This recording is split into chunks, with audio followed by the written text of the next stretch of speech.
Ndugu zangu hamjambo, lakini nimeona nipitie hapa. Daraja hili mimi nina historia nayo. Mnataka niwaambie hapa? Siku moja niliondoka Mwanza nikaenda Busisi kwenda kuposa. Nene ndinkwilima habushishie nao. Nimefika pale kwa mzee mmoja, ni marehemu sasa hivi, anaitwa Matias Mbizo, alikuwa askari OCS pale. Nikamaliza kuposa na mahali tukapatana. Wakati wa kurudi kivuko hiki cha feri, nafikiri kwa MV Geita au Sengerema, kikawa kimeharibika, na kilikuwa kinaharibika kila siku. Nilikuwa na pikipiki yangu nyekundu XL 125 MSF 124 Honda.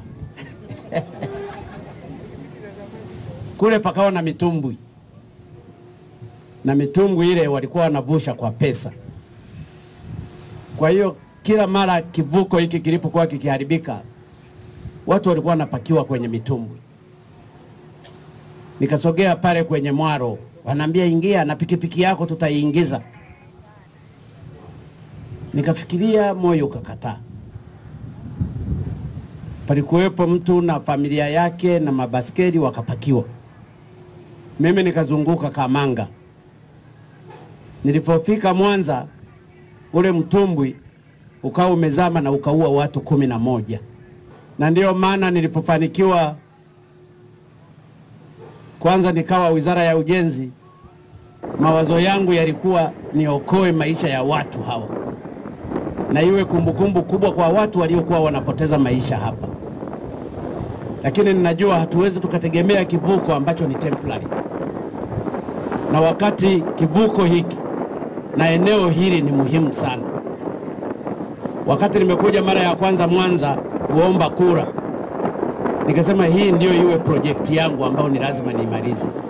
Nilipozungumza kwenye kampeni kwamba nataka tujenge daraja la kuvuka la kuunganisha Kigongo na Busisi, watu hawakuamini.